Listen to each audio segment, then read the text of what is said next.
Querido Pablo, ahí veo que estás ya con la cámara habilitada. Cuando quieras el micrófono también, muy bien, bienvenidos. Ahora te voy a presentar como es debido y como corresponde. En primer lugar, agradecerle a todo el público por estar aquí presente. Hoy estamos cerrando nuestra Semana de la Salud aquí en Fundación Guade. Hemos tenido una semana verdaderamente muy intensa, pero repleta de actividades de todo tipo. Hemos contado con público interno, con público externo, con invitados con figuras destacadas, con invitados internacionales. Y como no podría ser de otra manera, también hoy contamos con la presencia del licenciado Pablo Nigro. Para los que no lo conocen, lo voy a presentar brevemente. Pablo Nigro es psicólogo especializado en psicología deportiva. ¿Sí? Él es un graduado de la Universidad de Buenos Aires. Se especializa, por supuesto, y actualmente coordina y es director del Centro Pampa, Atención Clínica y Deportológica. Es también miembro de la Confederación Argentina de Gimnasia, psicólogo de atletas de élite de diferentes disciplinas y presidente actual de la Asociación de Psicología del Deporte Argentina. Y un detalle que no es menor, es importante también mencionarlo: Pablo es uno de los psicólogos actuales que forman parte del Club Atlético River Plate. ¿Qué tal, Pablo? ¿Cómo andás? Hola Federico, ¿cómo estás? La verdad que primero agradecerles, para mí es una honra estar acá con ustedes, participar en este momento. Me he puesto esta camisa, no sé si te diste cuenta, para esta velada, así que Sí. estoy muy contento, muy feliz de estar acá, de poder charlar y la verdad pues, ser parte de esta Semana de la Salud, para mí es todo un privilegio. El placer es nuestro, principalmente porque estamos uniendo en este espacio dos pasiones. Por un lado, la psicología, que es nuestra pasión, y por otro lado también el fútbol, ¿no? Que es pasión de multitudes. Y me imagino que entre el público debe haber mucha gente interesadísima en saber qué es lo que hace un psicólogo del deporte y qué es lo que hace un psicólogo, ni más ni menos, dentro del fútbol argentino, ¿no? Que me imagino, Bien. y por los años que vos tenés trabajando en esto, es un ámbito más que particular, ¿no? De trabajo. Y no solamente el fútbol, el deporte es un ámbito, un campo de trabajo que realmente le brinda a los que somos licenciados en psicología la posibilidad de un espacio creativo, un espacio donde realmente uno puede eh, desarrollar una actividad de una manera maravillosa, donde hay muchos desafíos por tomar. Es un encuadre totalmente diferente a otros encuadres de la psicología. Pero bueno, la verdad que vamos a charlar un poquito de cómo se fue armando todo esto de la psicología aplicada al deporte, cómo fue el trabajo y el armado del área de psicología en un club donde no solamente el fútbol, si bien el fútbol es el deporte más importante, es el club que tiene la mayor cantidad de deportes federados.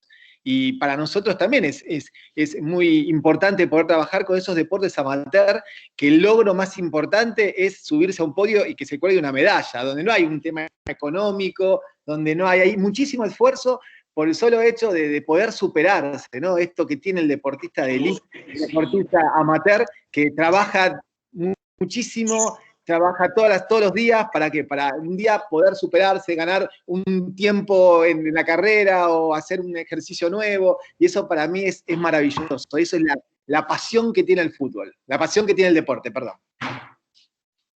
Y el fútbol también porque es parte de eso, ¿no? Pero Pero todos los deportes en general. el fútbol tiene algo que es distinto, porque el fútbol tiene todo un negocio atrás muy grande, el fútbol tiene esto de la proyección económica, el fútbol tiene esa masa de multitudes. En cambio, por ejemplo, yo trabajé con una chica muchísimos años que es corredora, ¿no? Y una chica que fue la campeona argentina de Ironman y hizo realmente una carrera alucinante. Y un día me vino y me dijo: mira, Pablo, quiero correr un Ultraman. Si yo te digo cuánto es la distancia del Ultraman, te cansás de solo escucharme. Vos sabés que el Ironman son 180 kilómetros en bicicleta, 42 corriendo y 3.800 nadando. ¿Sabés cuánto es el Ultraman? Son No, 400 kilómetros en bicicletas, 84 corriendo y 10 nadando. Entonces, ¿Cuál es el beneficio? Vos decís, bueno, si uno logra esta distancia, ¿tiene un beneficio económico importante? No. ¿Qué beneficio tiene? La satisfacción personal de lograr una meta única, de hacer algo que normalmente el común no lo puede hacer. Y eso es lo que te motiva. Entonces, cuando hablamos de la diferencia entre el deporte profesional, donde hay siempre la motivación, viene de la parte también de afuera, ¿no? Porque hay un beneficio que viene de afuera. En los deportistas amateur, la motivación sale de adentro, sale como del corazón y te levanta todas las mañanas para hacer entrenamiento de 6, 7 horas, solo por el hecho de conquistar ese desafío.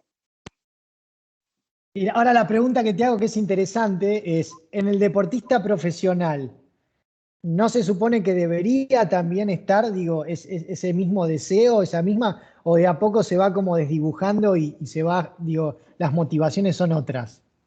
No, la motivación es un constructo que se va desarrollando con el tiempo. Los chicos que arrancan, por ejemplo, llega un chico al club con 9 años y ya viene con un bagaje que le permite al chico como proyectarse, soñar, tener el sueño ahí que con la posibilidad de llegar a la primera división, ¿no?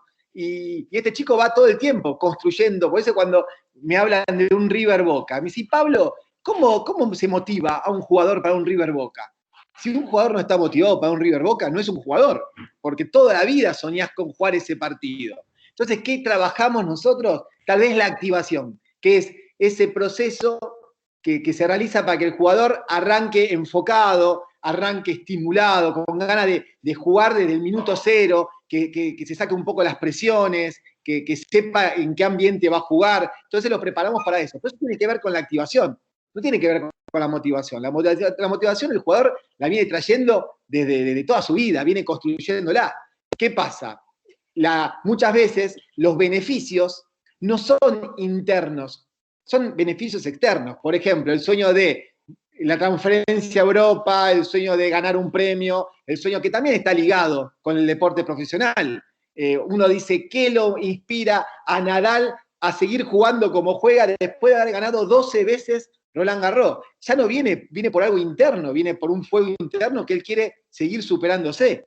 En el deporte amateur siempre es fuego interno. El deporte amateur siempre te empuja la pasión del deporte, siempre te empuja el deseo de superarte. Y eso es maravilloso. ¿Por qué? Porque cuando, por ejemplo, en un juego olímpico ves a una chica de gimnasia artística subirse al podio y que le ponen la medalla, vos sabés que detrás de esa medalla hay años y años de entrenamiento sin recibir nada a cambio, porque no reciben un sueldo, bueno, están las becas, pero todo como para poder entrenar. Es amor al deporte, es pasión por el deporte. Y son horas y horas y horas de entrenamiento para poder superarse ante un montón de dificultades que tiene el deportista de élite. Imagínate que esta chica que yo te estoy contando, además tenía que trabajar. Además estudiaba y tenía que preparar 3 disciplinas. Entonces se levantaba a las 6 de la mañana y se acostaba todos los días a las 11 sin parar, entrenando sin parar, porque es la única manera de conquistar esa meta. Y eso es lo que los hace diferentes. Yo realmente soy enamorado del deporte y soy enamorado de los deportistas de élite, porque son los que realmente uno cuando los ve te transmiten la pasión de querer vos ayudarlos a superarse. Y ahí es donde te hago la siguiente pregunta, que es importante lo que estás diciendo, que me imagino que debe ser también parte de lo que trae el público, ¿no? ¿Cómo te desempeñás vos, ¿no? Porque uno dice, bueno, un psicólogo, ¿no? Me imagino que vos estás hablando de una atleta olímpica. Vos no tenés el consultorio al lado de, digamos, del gimnasio. ¿Cómo se trabaja? ¿Cuáles son los espacios físicos? Ese primer vínculo que tenés que establecer con el deportista. Bien, primero, hay algo que quiero remarcar una y mil veces. Se habla mucho de lo que es la psicología del deporte. Y yo con el tiempo, yo trabajo en esto hace más de 20 años, y también al principio yo manifestaba la idea de ser psicólogos deportivos, psicólogos del deporte. Pero con el tiempo me di cuenta que lo más importante que tenemos los psicólogos del deporte es ser psicólogos. Una vez yo trabajé durante más de 12 años con una atleta olímpica, preparándonos para los Juegos de Londres y los Juegos de Río. Cuando terminó el Juego de Río, ella al año decidió dejar y fue como que se cortó, después de 12 años se cortó la relación, si bien nos seguíamos hablando, se cortó la relación. Un día me llama el padre y me dice, Pablo, necesito que me ayudes. Digo, ¿qué pasa? No, porque está buscando un psicólogo, dice que ya fue a 3 psicólogos diferentes y no encuentra un psicólogo que tuviera el vínculo que tenía con vos. Y le digo, ¿y por qué no se atiende conmigo? Porque vos no podés, porque vos sos psicólogo deportivo. Y ahí me dice, no, pará, yo soy psicólogo, que utilizo herramientas de la psicología ¿para qué? Para mejorar el rendimiento de los atletas. Pero nosotros no miramos al deportista, nosotros miramos a la persona y lo llevamos al deporte. Entonces, ¿cuál es la herramienta más importante de la nuestra? Es la psicología. Y si vos tenés un poquito de experiencia en la clínica, muchísimo mejor. Entonces, ¿cómo nosotros nos desempeñamos? Nos desempeñamos con la psicología aplicada al deporte, no la psicología deportiva, sino la psicología llevada al marco del deporte. Y eso es lo que nos hace marcar la diferencia con otras disciplinas como el coaching deportivo, como un montón de disciplinas, porque nosotros trabajamos desde una mirada muy seria, la parte emocional del deportista. Si un deportista está atravesando una situación conflictiva, personal, seguramente su rendimiento va a bajar. Y aunque yo trabaje exclusivamente las variables deportológicas, el deportista no va a poder emplearlas. ¿Por qué? Porque está atravesado por una situación que realmente le juega en contra. Entonces, cuando yo arranqué con una mirada más deportológica y me di cuenta que, por ejemplo, a mí yo recibía a un chico de 9 años en la pensión del club y si yo quería trabajar tema deportológico, tenía un montón de temas clínicos previos al deportológico, como por ejemplo, que el chico era del interior del país y se venía a vivir a Buenos Aires con 9 años y tenía que trabajar el desarraigo, tenía que trabajar la convivencia con sus compañeros, tenía un montón de desarrollo antes de las variables deportológicas. Y ahí empecé a entender que lo más importante del psicólogo deportivo era ser psicólogo y entender que el proceso de acompañamiento a un deportista, vas a trabajar diferentes técnicas en diferentes momentos. Entonces, si bien al principio era consultorio, después me encontré con que tenía que encontrar otros espacios de trabajo, y una vez el capitán de River, yo bajaba todos los días de entrenamiento, en ese momento River entrenaba en el Monumental, en la cancha, y el consultorio que yo trabajo está dentro del departamento médico, que es un primer piso del estadio, en el mismo estadio. Tenía que bajar, yo bajaba con mi libreta, mi agendita de papel, para tomar los turnos de los jugadores. Y con mi agendita iba anotando. Y resulta que el capitán, que era el arquero en ese momento, que yo estaba trabajando hacía tiempo con él por un tema de lesiones musculares, me dice, le digo, escúchame, ¿a qué hora venís? ¿Venís después del entrenamiento? ¿O venís mañana antes del entrenamiento? Me dice, no, mira, voy después. Pero ¿vos qué tenés que hacer ahora? Digo, no, vengo acá, estoy tomando los turnos para que después... No, te pregunto ahora, mientras nosotros estemos entrenando, ¿vos qué tenés que hacer? No, le digo, no, me vuelvo, veo un rato el entrenamiento y después me vuelvo al departamento médico. ¿Pero tenés turno? Le digo, no, voy a esperar que ustedes terminen. Me dice, bueno, escúchame, yo tengo que caminar durante 40 minutos alrededor de la cancha. ¿No podés caminar conmigo? Y la charla, el encuentro que nosotros tenemos en el espacio del consultorio, lo tenemos dando vuelta alrededor de la cancha.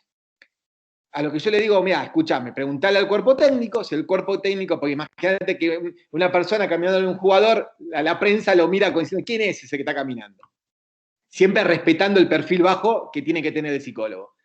Y le preguntan al cuerpo técnico le dice, sí, que camine con vos. Caminamos durante más de 40 minutos alrededor de la cancha, donde él hablaba con una naturalidad como si estuviésemos en un consultorio privado.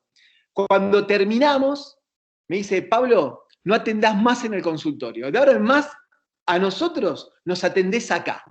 Y ahí me encontré con que se rompía un pensamiento que tenía de cómo atender a los jugadores. Me di cuenta que ellos se sentían cómodos dentro de su hábitat, dentro del espacio de que ellos entrenan o se cambian o van al gimnasio, y empecé a encontrarle vueltas a eso. Decir, bueno, yo te puedo entrenar acá, puedo trabajar con vos acá, puedo ir a un consultorio dentro del gimnasio, que es el consultorio de los kinesiólogos y de los médicos, y de ahí empecé a elaborar todas estrategias dentro de los lugares donde se sentían cómodos. Entonces, ¿qué pasaba? Si yo había un tema que ameritaba un espacio privado, sí, lo llevaba al consultorio privado porque era un espacio de mucha mayor intimidad. Pero si no, nos encontramos y buscábamos espacios para trabajar y desarrollar actividades. Y eso cambió mi mirada de cómo yo tenía que trabajar con los deportistas. Hoy por hoy trabajo en cualquier espacio, en el viaje, en el micro, en el comedor, en los lugares donde ellos se sienten cómodos. Qué increíble, ¿no? Y me quedo con esto que decís, porque también tiene mucho que ver con el ejercicio y de ir incorporando en la práctica, que a veces de la teoría uno piensa que las cosas son de un modo y en la práctica uno tiene que adaptarse. Primero, si vos te hubieras quedado simplemente con el consultorio, quizá no hubieras tenido a ningún jugador ahí y tu rol hoy sería otro, ¿no? Así que eso es importante también como para rescatarlo, me parece, y saber adaptarse también como profesional a la situación y al contexto en particular. Y eso me abre como para que te haga otra pregunta que surge del público, que también tiene que ver con esto, ¿no? Después de ese pasaje de lograr esa confianza y empezar a trabajar. ¿Cuáles sentís vos que son los pilares, digo, como objetivos concretos que trabajarías, digamos, tanto en la dinámica grupal, si se puede, ¿no? Como en la individual? Uno siempre piensa en ganar, ¿no? Pero digo, uno sabe que ganar no siempre es posible. Entonces, ¿cuáles son los pilares, cuáles son las cosas importantes que uno trabaja dentro del espacio deportivo? Mirá, nosotros somos muy amigos de los procesos de trabajo. A veces nos pasa que llaman al psicólogo para que trabaje con un equipo que se está por ir al descenso y llega y le dicen, ¿y cuánto faltan? 2 fechas. Entonces, más que un psicólogo, necesitan a un mago, necesitan a Harry Potter. ¿Por qué? Porque la manera que tenemos nosotros de trabajar tiene mucho que ver con formación, con la preparación. Porque un chico que no está en buen estado atlético, en 2 días no lo pones en estado atlético. Tenés que trabajar, tenés que preparar. Entonces, cuando a mí me decís cuál es un lugar donde nosotros nos sentimos cómodos y creemos que somos muy eficientes, es en la etapa formativa. Entonces, ahí entra cuál es nuestro objetivo principal.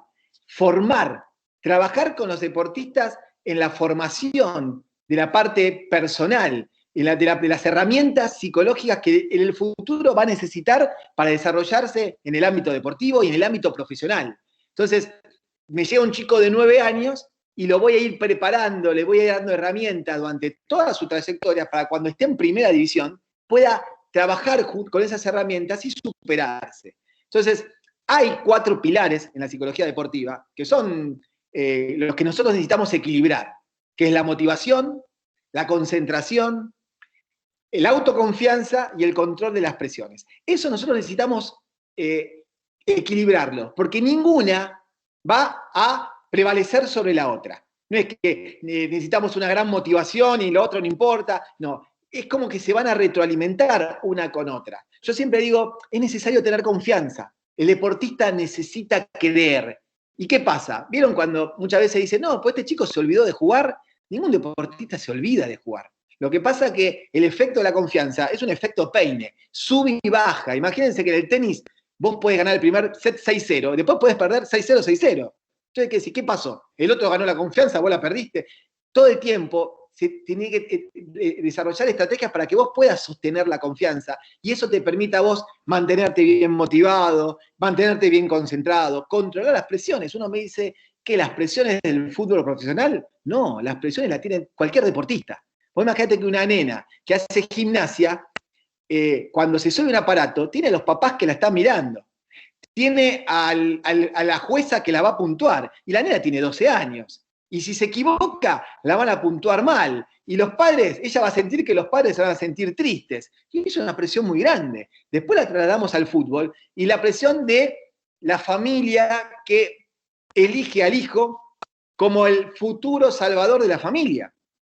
Y nos pasa en la realidad que nosotros estamos viviendo día a día, en un país que está tan deteriorado socialmente, el jugador es una gran posibilidad para salvar a la familia. Y a veces me ha pasado, por ejemplo, chicos que dice, una vez me pasó, ¿no? me viene un técnico y me dice, mira, Pablo, trata de trabajar con este chico porque, no sé, está como loco, es un chico que está muy nervioso. Y cuando lo empecé a trabajar, empezamos a ver, era un chico que jugaba de enganche, un chico de habilidad, que lo habían echado 2 partidos.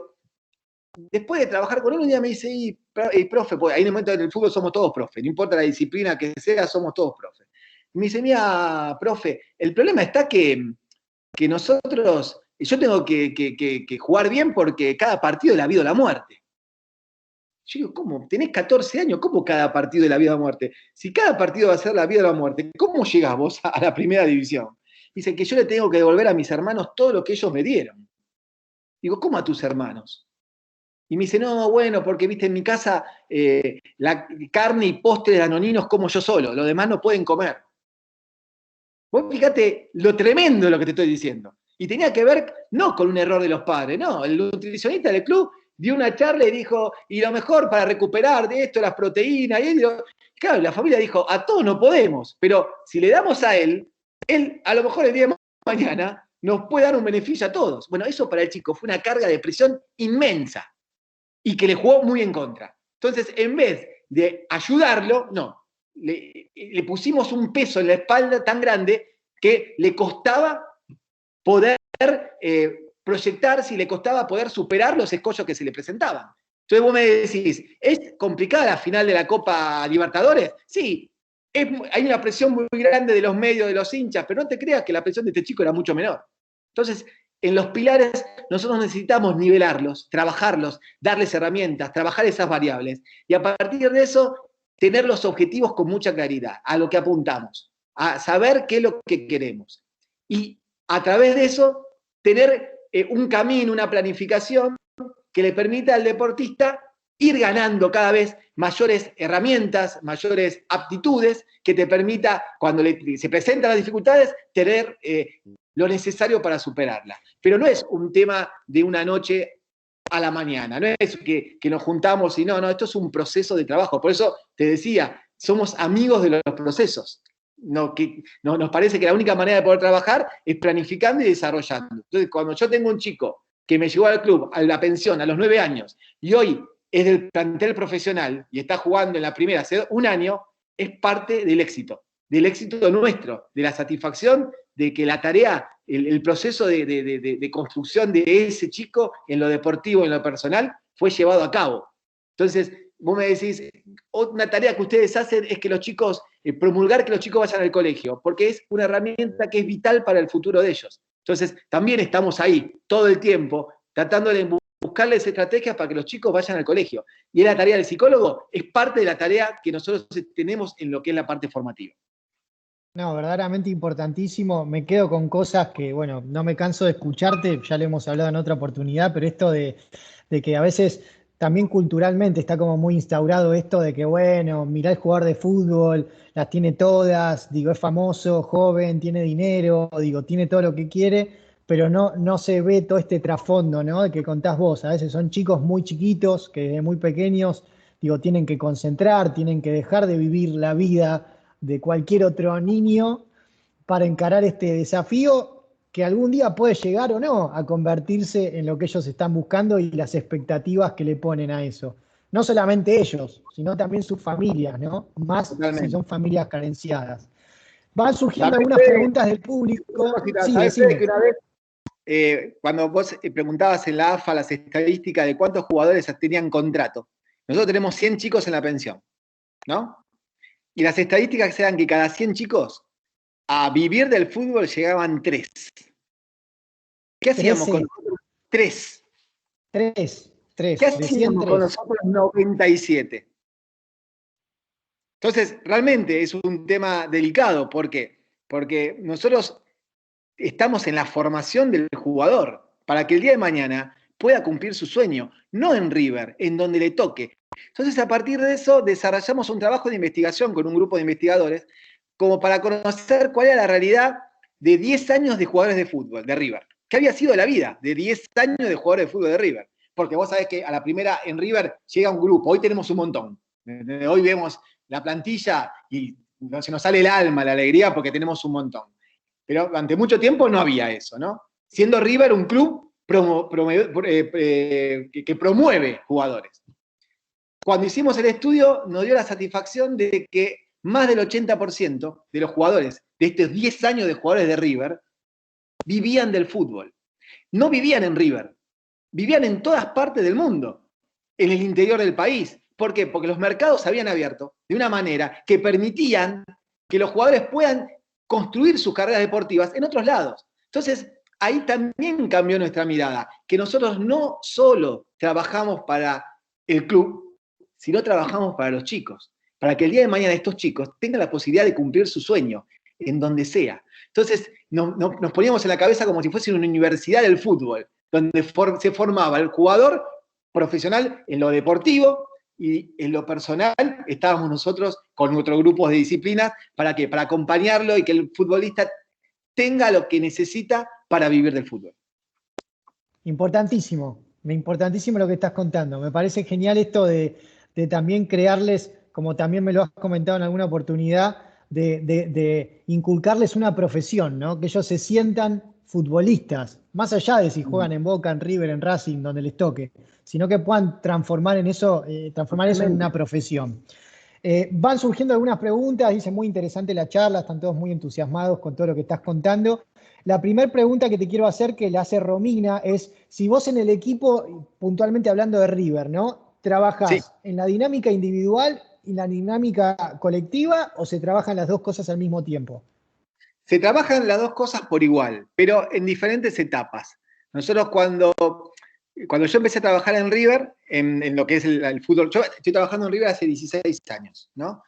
Pero no siempre yo siempre trabajé en lo que era el fútbol de formación, ¿no? Trabajaba de la reserva para abajo. Cuando a mí me convocan a trabajar en la primera, me convocan en una etapa particular, que era cuando nosotros habíamos atravesado tal vez la parte más difícil en la historia de River, que fue el descenso del 2011. Entonces empezamos a trabajar con lo que era la formación de un nuevo equipo.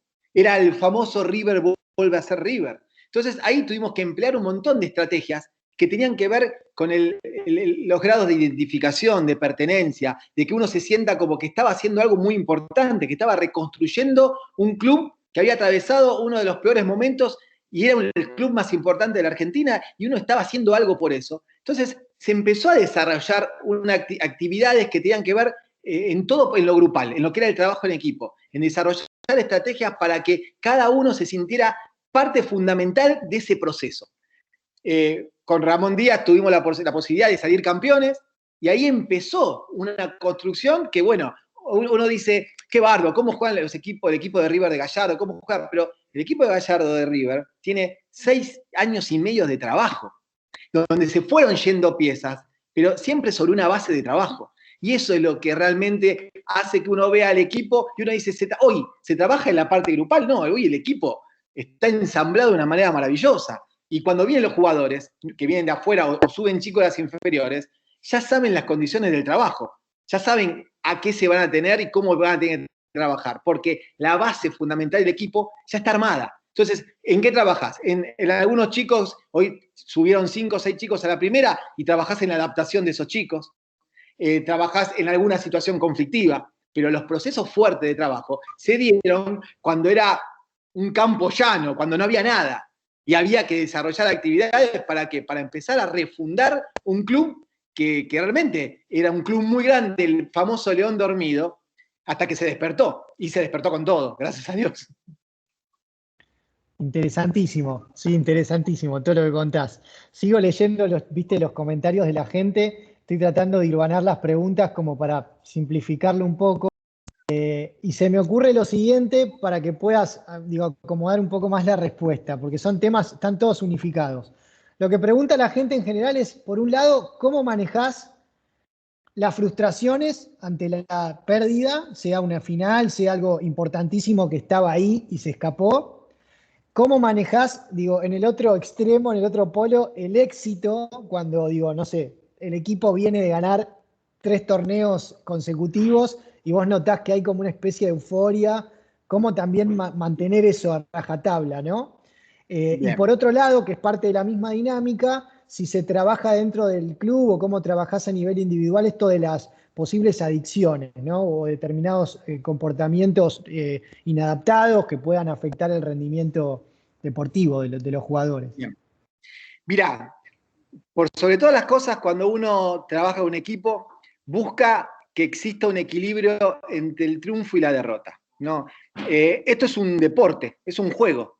Y es importante que se sepa que cuando uno se enfrenta a una actividad como esta, existen resultados deportivos. Y el resultado deportivo no tiene que hacer mella al proceso. El resultado deportivo no puede truncar un proceso. ¿A qué me refiero a esto? Que se gana y se disfruta cuando se gana. Se pierde y se aprende cuando se pierde. Entonces, cuando uno habla de la frustración a la derrota, tiene que ver mucho también con lo que uno se propone. Desde ya, a todos nos gusta ganar, pero no es posible ganar siempre. Entonces uno tiene que entender que lo más importante, el objetivo más importante que tiene que tener un deportista, siempre, es tener la capacidad de competir.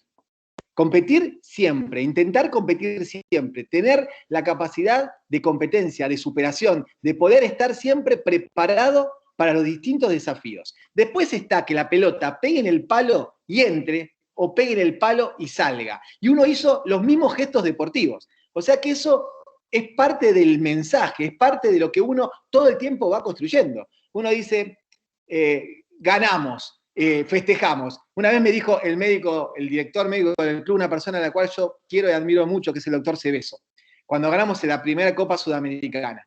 Entonces, yo siempre estaba con un tema mío del perfil, ¿no? De no me quiero meter, pero bueno, cuando se me acerca y me dice, escúchame, Pablo, si hoy salen campeones, te quiero ver dentro de la cancha festejando. Digo, no, doctor, yo me quedo al costado, no hace falta. No, Pablo, ¿sabes por qué? Porque Faisán se come muy pocas veces, se come muchas más veces las plumas. Entonces, cuando hay una posibilidad de festejar, vos tenés que festejar.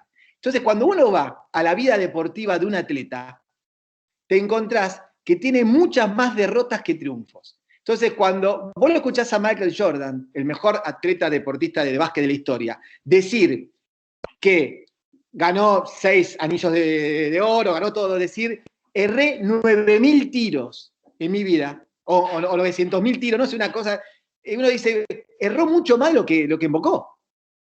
Entonces, ¿qué Claro. pasa? Si uno piensa que pierde más de lo que gana, es lo normal en el deporte. Entonces, de ahí uno tiene que entender que la derrota es un ladrillo al éxito. La derrota te tiene que enseñar para que el día de mañana puedas utilizar esa derrota para poder ganar, poder superarte. Pero que cuando uno gana, lo tiene que disfrutar. ¿Por qué? Porque no se gana siempre. Y así es el deporte. Y por eso es tan atractivo el deporte. Entonces, ¿cuál es el objetivo más importante que nosotros nos ponemos? Y que yo siempre se lo remarco a todos los atletas que trabajan conmigo, el de competir. Y competir tiene que ver con muchas cosas, tiene que ver con un muy buen entrenamiento. Nosotros tratamos de promover mucho lo que es el entrenamiento invisible, que es ese entrenamiento que hacen los atletas fuera del campo de entrenamiento, que tiene que ver con el descanso, que tiene que ver con la nutrición, que tiene que ver con la fortaleza mental, que tiene que ver con los cuidados personales. Un deportista que va a jugar una final, un tenista que va a jugar una final mañana, no está bueno que ande descalzo por la casa, porque si llega a golpear el dedo, al otro día no puede jugar. Entonces son detalles que el deportista lo tiene que aprender, lo tiene que internalizar. ¿Para qué? Para el día de mañana competir. Si ganás, ganás. Si perdés, perdés. Pero vos competiste y vos estuviste siempre a la altura de los hechos. Eso por un lado. Y ahora que decís esto, perdóname que te interrumpa, Pablo, pero justo hay una pregunta que surge del público de parte de Leonardo y me parece justo el momento indicado porque vos pusiste el ejemplo del tenista, ¿no? Que está en la casa descalzo, se golpea el dedo y por ahí hasta por eso, Dios, puede llegar a suspender su partido. Él dice, lo que dice Leonardo es, bueno, primero agradece, ¿no? Dice que es un placer tenerte en la charla y pregunta, ¿cómo un deportista de alto rendimiento y con mucha dedicación de tiempo, dice, puede alcanzar un equilibrio en lo personal? ¿Esto es viable? Dice, ¿se puede encontrar un equilibrio personal entre el éxito, el trabajo, la familia, lo social? ¿Cómo Bueno, impacta esto? Digo, ¿se puede lo que pasa es verdaderamente que o uno es tiene la difícil? idea, Leonardo, uno tiene la idea de una vida, entre comillas, normal, y no es la vida de una atleta de élite. No es la vida de una atleta de élite. Por ejemplo, la chica de gimnasia, yo soy el psicólogo de la Confederación Argentina de Gimnasia. Entonces trabajo con el equipo de gimnasia artística, gimnasia rítmica, trampolín, hombres y mujeres, que se preparan para los Juegos Olímpicos, para los torneos. Bueno, estamos hablando de unas chicas que entrenan 8 horas por día, de lunes a sábado, y que tienen, la mayoría, una edad que oscila entre los 11 y 21 años. Toda la Chiquitas. adolescencia. toda adolescencia. Entonces vos ves a una chica a los 16 años con una calidad de deseo muy fuerte. A veces nos metemos con la parte psicológica y decimos, bueno, pará, ¿de quién es el deseo? Bueno, eso es algo muy importante tener en cuenta. ¿Por qué? Porque muchas veces uno dice, el deseo de una nena a los 3, 4 años, ¿de quién es? ¿De la nena o de la persona que la llevó a hacer gimnasia? Pero va a llegar un momento que la nena va a tener que adoptar ese sueño, lo va a tener que comprar, va a tener que hacer lo suyo, porque si no, no va a poder hacer ese esfuerzo. Entonces, cuando te digo que una chica de 11 a 21 años dedica la gran cantidad de horas o la gran cantidad de su tiempo a la disciplina, es porque realmente enfoca todo a eso, toda su energía a eso. ¿Qué va a resignar? Todo lo que, entre comillas, nosotros llamamos una vida normal. Las fiestas de 15, la salida con sus amigas, su vida pasa por el deporte. Y eso es el deporte de élite. Entonces, cuando uno piensa cómo equilibrar la vida común, la vida del día a día en un deportista de alto rendimiento, tenemos que entender qué es el alto rendimiento.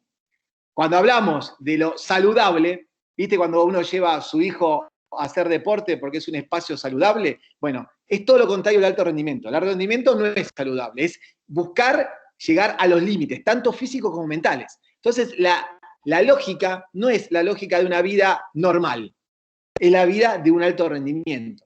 Entonces, se manejan otras lógicas. ¿Tiene una vida equilibrada? Sí, pero en base al deporte. Por ejemplo, hoy el Peque, que jugó la semifinal de Roland Garros. No voy a decir el resultado porque viste que algunos lo ven en flow y todo eso. La otra vez dijo un resultado y me querían matar. No voy a decir el resultado. El Peque tiene una vida dedicada a eso. Y hoy, vos fíjate que él viaja con su novia, como se llama, tiene una vida normal para lo que es un tenista. Después, cuando termine su carrera, transformará. Por eso también es muy importante entender que también tenemos que preparar el retiro del jugador del deportista. Porque un día el Peque va a dejar y se va a encontrar con un montón de horas de más y va a tener que rearmar su vida y a lo mejor va a empezar a viajar. ¿Pero para qué? Viajar para conocer, como le pasó a Sabatini, que iba a todos los torneos, conocía a todo el mundo, pero no conocía nada. Entonces el equilibrio es distinto al equilibrio de una persona normal, que a lo mejor va al colegio, después se encuentra con las amigas, después va a bailar. Bueno, en el deportista de élite esto no pasa, pasan otras cosas. Entonces, viste, cuando yo siempre digo que el deportista de élite no tiene una vida ordinaria, tiene una vida extraordinaria, porque hace cosas extraordinarias, porque realmente se prepara para hacer cosas que no están dentro del ordinario. Impecable, Pablo, clarísimo. Y aparte me viene justamente, digo, al pie una pregunta que tengo de Lionel, que justamente, digo, tiene que ver con lo que vos estabas mencionando, ¿no? Sabemos que muchos deportistas de élite se retiran relativamente jóvenes, o sea, quizás cerca de los 30 años ya vivieron un montón de cosas y comienza como una etapa distinta de su vida. Vos trabajás y también vale la pregunta si vos actualmente lo hacés en el plantel, digo, en el Club Atlético de River o con los atletas que vos mencionás. ¿Trabajás también digamos, pasaje hacia el retiro? Bueno, hoy cambió muchísimo la manera de ver el retiro.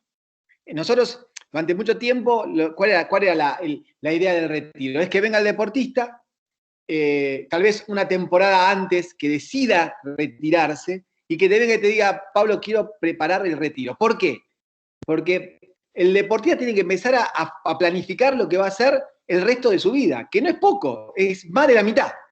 ¿Y qué pasa? Cuando vos lo mirás un poquito y toda su vida hizo deporte. Entonces es como que mira para los costados y está todo relacionado con el deporte.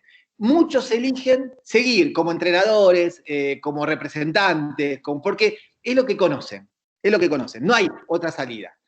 ¿Qué pasaba? Había muchos que un día se encontraban que ¿vieron la frase esa de el día que me canse de ir a entrenar o que no tenga ganas?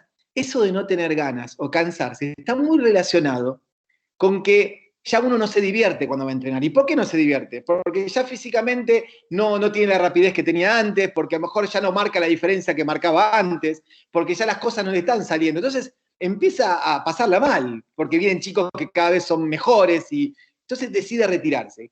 El problema es que cuando un deportista decide retirarse y lo hace de manera abrupta, se encuentra al principio con la satisfacción de decir, no tengo nada que hacer. Yo me levantaba temprano, ahora no, me levanto más tarde, disfruto de estar en casa. ¿Cuánto dura eso? Un mes. Al otro mes ya empieza a fastidiarse. Es más, en la familia se dan cuenta que está ahí, que no tiene nada que hacer, y es como le pasa a cualquier ser humano, que no tiene nada que hacer. El tiempo empieza a transcurrir de una manera totalmente distinta a cuando uno está en actividad. Entonces, ¿cómo cambio la idea? Es empezar a preparar al deportista de la temprana edad profesional. Cuando el chico arranca su carrera deportiva en la manera profesional, estoy hablando de un muchacho de 20 años, 21 años, y empezar a preguntar qué le gustaría hacer en el día de mañana, qué cosas le gustaría, qué curiosidad tiene sobre el día que deje de jugar. Porque de esa manera nos da más tiempo para que el deportista pueda empezar a adoptar herramientas nuevas, estudiar una carrera, preparar un negocio, hacer algo. Porque vos fíjate que cuando hablamos de fútbol y hablamos, por ejemplo, de los deportistas que dejan y no tienen ningún problema, son poquitos. Son poquitos. Uno cuando habla de los jugadores de fútbol dice, como recién decías vos, no tienen problema. Son poquitos los que van a Europa y tienen un buen contrato. En el fútbol argentino no todos ganan fortuna y pueden retirarse cómodos. Y ni hablar de los deportistas amateur, que cuando se retiran, por eso el deportista amateur normalmente hace algo mientras es deportista amateur, hace una carrera universitaria, hace porque sabe que se corta y tiene que arrancar de vuelta. Entonces, hay que preparar el retiro, hoy lo estamos preparando de otra manera, ¿no? Lo estamos preparando desde el momento, empezamos a generar curiosidad en los atletas para que sepan que un día esto se va a terminar y que lo que le resta es más de la mitad de la vida. Entonces, bueno, ¿cómo van a trabajar en eso? ¿Qué les gustaría hacer? Y que empiece, por eso somos muy hinchaquinotos en el área de psicología del club con el tema del colegio, porque esa es una herramienta vital para el futuro. Antes era el tema, no, estoy jugando en la primera de River. ¿Por qué año vas? Segundo año. No estudio más porque estoy en la primera de River. O me llamaron de la selección, no estudio más. Hoy eso se acabó. Hoy tenés que estudiar porque para colmo el tiempo te da. Entonces, una chica olímpica de gimnasia artística entrena 8 horas y además va a la facultad. Porque sabe que a los 21, 22 o 23 años se acabó la carrera deportiva y tiene que seguir adelante. Entonces, tenemos que estar encima y es parte de este proceso de construcción de la persona para el futuro. Sí, impecable, clarísimo, Pablo. Ni siquiera me imagino, porque vos estamos hablando de situaciones esperadas, ¿no? O lo esperable que es, obviamente, que digo, el retiro le llega a todos. Lo que yo me preguntaba es, ¿qué pasa cuando ese retiro es anticipado o es inesperado, ¿no? Me imagino que te debe haber pasado, seguro alguna vez te pasó, de alguna futura promesa o algún atleta que tuvo alguna lesión verdaderamente importante, no esperada, y bueno, fue como, viste, el famoso baldazo de agua fría. ¿Cómo vos accionás ahí como psicólogo? ¿Cómo acompañás en ese tipo de situaciones? Bueno, es algo similar. Cuando pasan estas cosas, vos pensás que se quiebra un sueño. Por ejemplo, lo que le pasó a Subeldía, para nombrar un caso. Nosotros tuvimos varios jugadores que eran estrellas del club. Y un día tuvieron la desgracia de que se rompió un ligamento, el proceso de recuperación no fue igual, y después cuando volvieron tuvieron más lesiones, y un día se encontraron que su carrera se había terminado con 20 años. Y todo ese sueño que tenían, realmente se había ido por la canaleta, se había perdido. Entonces, el proceso que nosotros trabajamos, por eso digo que es tan importante que nosotros seamos psicólogos, que nosotros tenemos esa herramienta que es una carrera académica muy importante, de muchos años. No es que cuando uno hace la especialización en psicología deportiva, está bueno prepararse, te va a dar las variables deportivas, te va a dar conocer un poquito qué es tu lugar, pero lo más importante es que somos psicólogos. Entonces, el trabajo que se hace con estos chicos está muy relacionado con lo clínico, con el duelo en lo clínico. Cómo preparar ese duelo, cómo las diferentes etapas que el jugador pueda aceptar y acompañarlo y tratar de generar en él la motivación de otras cosas, ¿no? Que pueda canalizar su vida haciendo otras cosas que también le guste. ¿Qué pasa? Al principio, para el chico es todo negro. ¿Por qué? Porque toda su vida estuvo mirando el fútbol. Pero un día se encuentra lo que nosotros decimos. Lo peor de todo es cuando el que te retira es el deporte. Porque es mucho más fácil vos retirarte del deporte y que no que el deporte te retira a vos. Cuando el deporte te retira a vos, es cuando realmente tenés que prepararte, porque es todo muy rápido. Es todo muy rápido. Un día no podés jugar más. Y lo peor de todo, que cuando no podés jugar más, ya no existe la rutina deportiva. Ya no vas al club, ya no estás con tus amigos, ya hay un montón de cosas que las perdiste. Bueno, los pasos del duelo se juegan de una manera significativa y uno tiene que estar trabajando con una mirada clínica para que, no por el club ni por el jugador de fútbol, sino por la persona. Impecable, Pablo, impecable. Tenemos una pregunta de Evelyn, que primero, bueno, también te agradece mucho por compartir toda tu experiencia y tu trabajo desde tu área, desde lo deportivo. Y lo que pregunta es si vos considerás que hoy en día hay como una mayor oferta de trabajo para los psicólogos en los ámbitos deportivos acá en el país, si ves que hay como una mejora en ese sentido. Bueno, cuando yo arranqué, Fede y Evelyn, nosotros todavía no nos habíamos despegado tanto del estereotipo del psicólogo clínico. Entonces, cuando me veían llegar a mí, era el chiste, ¿y dónde dejaste el diván? ¿Estás vestido? Yo normalmente voy vestido con la ropa del club, nos visten de la misma manera. Entonces, cuando te miran no saben si sos profe, si sos psicólogo, si sos kinesiólogo.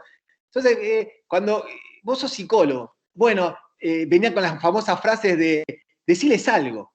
¿Qué quiere que le diga? Como que mi palabra cambiaba lo que estaba pasando, o hablarles, o cambiarles la cabeza. No había todavía un conocimiento de qué era un psicólogo aplicado al deporte. Tuvimos que remar, luchar, para que empezaran a reconocer lo que era el rol del psicólogo deportivo. Bueno, hoy te digo que gracias a Dios hemos logrado instalarnos en el deporte. Hoy, por ejemplo, en River, el equipo del área de psicología está compuesta por 6 psicólogos. Todos los clubes de la Argentina tienen su área de psicología. Muchos clubes de primera cuentan con su psicólogo. La mayoría de los deportistas individuales tienen su psicólogo. Fíjate que los tenistas, los boxeadores, todos cuentan con su psicólogo. ¿Por qué? Porque entendieron que el trabajo interdisciplinario es lo que le da mayor beneficio. Entonces, hoy el trabajo de equipo se da en deportes de equipo y en deporte individual también. Entonces, cuando uno veía, por ejemplo, en el Gastón Gaudio, veías el palco donde estaba su equipo, estaba el entrenador, el kinesiólogo, el psicólogo, mirando el partido. ¿Por qué? Porque ya no juegan solo, juegan con un equipo. Se abrió muchísimo los espacios y todavía falta conquistar muchísimas más cosas. Cuando yo doy clase en la Asociación de Psicólogos, siempre digo que los futuros psicólogos van a ser muchísimo mejores que nosotros. ¿Por qué? Porque van a tener más herramientas, van a tener más campo de acción. Y lo mejor de todo es que los entrenadores, que son los que nos dan el trabajo, ya saben lo que quieren de nosotros, saben lo que le podemos dar. Y eso es lo que cambió muchísimo a lo que era cuando yo arranqué, que tenía que estar como reeducando todo el tiempo cuál era mi tarea en un ambiente del deporte. Hoy eso se modificó muchísimo y hemos ganado muchísimo terreno al ser necesarios, al ser parte de esta construcción, de esta formación. Bueno, tenemos muchas preguntas. Yo sé que vos también, Pablo, digo, tenés tus otras cuestiones y responsabilidades. Si es por los chicos, vamos a estar hasta las 10 de la noche. Vamos a estar Sin como... problema. Yo tenía un PowerPoint para presentarles, pero Nunca llegamos al PowerPoint. Igual no te preocupes porque la gente en general, digo, no, les interesa más escucharte que ver un PowerPoint, así que en ese sentido no tenés nada de qué preocuparte. Yo lo disfruto mucho más. Bueno, me alegro, los dos, yo también lo disfruto mucho.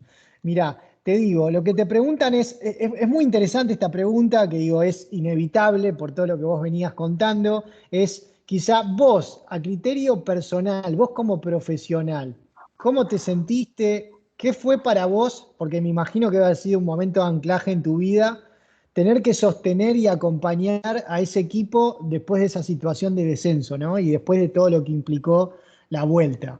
Pero digamos, Bueno, ¿cómo te sentiste vos profesionalmente, no? Porque ahí es donde un momento difícil.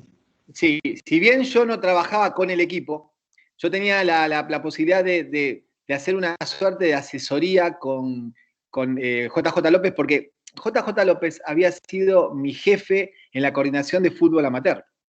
Para colmo, yo le tomé mucho cariño a Juan José, porque él siempre mostró una parte muy humana con los jugadores, ¿no? Y para mí eso no tiene contra. Nosotros tenemos que cuidar a estos chicos. Nosotros hoy la población de jugadores de fútbol en el club supera los 400 jugadores, ¿me entendés? Entonces, al principio, cuando yo empecé a trabajar, allá por el 2005, me encontraba con que estaba yo solo trabajando con un montón de chicos y que decían, no, porque el área de psicología, y no, era un psicólogo intentando llegar a todos. Y la verdad que se hacía complicado. Hoy cuando veo el área y veo que cada psicólogo trabaja con una categoría, que conocen a todos los chicos, que tienen relación con los padres, porque nosotros trabajamos mucho bajo la mirada de lo que es la triada deportiva, que es jugador, padres, entrenador. Tratamos siempre no es solamente nuestro trabajo con el jugador. Nosotros trabajamos con el jugador, con la familia, con el representante, con el entrenador, con el profe. Tratamos de cubrir todos los espacios para darle al deportista la mayor calidad de atención posible y que el deportista se sienta lo más cómodo. Entonces, por eso con Juan, en ese momento, me acuerdo que me dijo que le gustaría sumarme a ese trabajo, pero que la situación era tan delicada que era muy complicado poner en ese momento un psicólogo. ¿Qué iba a hablar la parte de afuera, la prensa, o que sea, de que haya un psicólogo trabajando en ese plantel? Entonces, cuando fue el descenso, fue un golpe muy duro porque también se cambiaban las reglas del juego en el club. Imagínate que una categoría, que era la reserva, que es los futuros jugadores de la del primer equipo, se quedaban sin categoría, porque sabés que en la B Nacional no hay reserva. Entonces hubo un año de una categoría que entrenaba y no jugaba. Entonces hubo un cambio de todo, ¿no? Una cosa es tu equipo en la primera división, que era lo normal, otra cosa es tu equipo en el Nacional B. Y también el deterioro de club que había en ese momento. Entonces, yo siempre creo que, viste, cuando está la cargada del River de la B, todo eso, yo creo que se necesitó eso para hacerte más grande. Yo creo que el club necesitó una situación, a veces se necesitan situaciones como tocar el fondo para subir y ser mejor. Bueno, después se demostró que se pudo ser mejor, pero fue muy difícil para todos, de todos los aspectos, porque el cimbronazo fue para todos. Yo un día me encontré hablando con una categoría que los chicos me miraban con desolación diciéndome, pero no jugamos más nosotros. Y eran chicos que hoy, por ejemplo, uno de ellos es titular en la primera de Racing, y un jugador que salió campeón con River en la Copa Libertadores, en ese momento estaba sentado sabiendo que ese año no iba a competir. Bueno, así fue un momento muy particular del club, pero que también nos permitió a nosotros aprender, ¿viste? Del error, aprender de las situaciones, ser mejores para el día de mañana. Y eso es algo que tiene que tener el deporte. Cuando ahora hablamos, ¿viste?, de la época de pandemia y hablaban tanto de la resiliencia, yo digo, el deportista de élite está recontra acostumbrado a pasar por cosas así. No es nuevo para ellos. Y fíjate que ahora que están, vuelven y es como si nada hubiese pasado, no es que no, vuelven y no se puede mover. No, vuelven y es como que todo sigue. Y es importante justo ese comentario, porque justamente uno también, una persona del público, ahora si puedo leer el nombre, es Silvia. Silvia justamente lo que te consultaba era eso, ¿no? Cómo se trabajaba en este contexto de aislamiento, y vos, bueno, acabas de responder esa misma consulta. Tuvimos, tal vez estaba hablando con el coordinador del club, el coordinador general del club, en una charla que tuvimos para proyectar cosas de cómo seguía el tema de la pandemia y el trabajo, y me dijo algo, viste, que hizo que el pecho mío se inflara, y me dijo, vos sabés que tu área fue la más importante en toda la pandemia, ¿no? Y fueron tan importantes como el técnico, como el profe, porque ustedes trabajaron a full, hicimos millones de actividades, y eran actividades que no estaban ni previstas y que nunca habíamos hecho, porque tuvimos que empezar a inventar herramientas, inventar actividades, ¿para qué? Para estar cerca de los chicos. Nosotros, por ejemplo, nos encontramos teniendo una mirada social, decir, bueno, ¿qué pasa con los chicos que viven en la pensión, que están acostumbrados a recibir las 4 comidas y que a lo mejor se encuentran en la casa y no lo pueden tener? Empecemos a desarrollar actividades para que las familias reciban bolsones de comida y que puedan. ¿Qué pasa con los jugadores que no pueden conectarse? ¿Qué pasa? Y a su vez seguir trabajando en el aspecto psicológico para contenerlos. Porque, ¿qué nos pasó en esta pandemia? tuvimos algo que nunca habíamos tenido, la incertidumbre total. El deportista no está acostumbrado a trabajar en la incertidumbre, porque normalmente tiene fechas. Y vos sabés que la incertidumbre te lleva a un estado de descontrol, a un estado de falta de control. Y a esa falta de control nos atraviesan las emociones. La angustia, la ansiedad, bueno, muchos deportistas llamando y diciéndome, y Pablo, me siento con ataques de pánico. No, son síntomas del encierro, porque normalmente vos tenés una descarga motora que ahora no la estás teniendo, pero todo esto no es que lo sabíamos, lo tuvimos que aprender.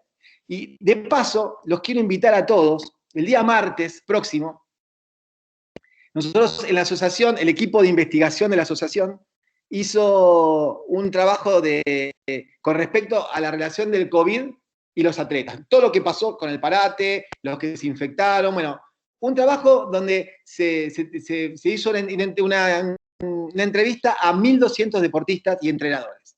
Y el día martes a las 17 horas se va a hacer una presentación en un Zoom de cómo fue el trabajo, de los resultados que dio el trabajo, para conocer un poquito cuál fue esto de la pandemia y el deporte. Tienen que entrar a la página psicodeportes.com y ahí se inscriben. Es el martes a las 19 horas después del partido de la selección, www.psicodeportes.com, ahí se pueden inscribir y les pasan el link y ven la charla. Ahí lo dejé, Pablo, lo escribí ahí en el chat para que la gente lo tenga. Verdaderamente un placer escucharte. Bueno, sabés que yo personalmente también te aprecio mucho, así que siempre escuchar y aprender es recontra interesante. Los alumnos y le digo, la comunidad en general que te está escuchando. Hoy tenemos más de 100 personas en sala. Están todos, bueno, agradeciéndote un montón, excelente. Me quedo mucho con la frase, me encantó esto que dijiste de la derrota como el ladrillo, ¿no? Que construye hacia la victoria, porque en definitiva es parte de eso, así que me pareció interesante. Así que bueno, nada, muchísimas gracias por el tiempo y esperamos contar con vos en alguna otra oportunidad, en algún otro encuentro.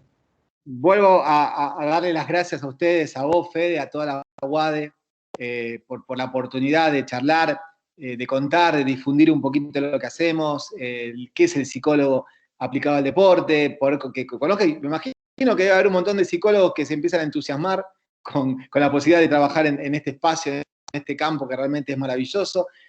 Yo quiero dejarle, bueno, el Psicodeportes, la Asociación de Psicología del Deporte Argentina, ABDA, donde pueden meterse para chusmear un poco. Y a los que me quieran mandar un mensaje o preguntarme cosas, lo que sea, yo les dejo mi página de Instagram, que es Pablo Nigro PSI, de psicólogo PSI, Pablo Nigro PSI, para que entren. Yo ahí normalmente lo que pongo son los encuentros, las charlas, alguna foto que me parece poca foto porque aprendí hace poquito a publicar. La verdad que todo lo que era la tecnología era muy malo, No, aprendí hace poquito. te tuviste que adaptar porque no te gustaba, pero ahora con la pandemia te tuviste que adaptar.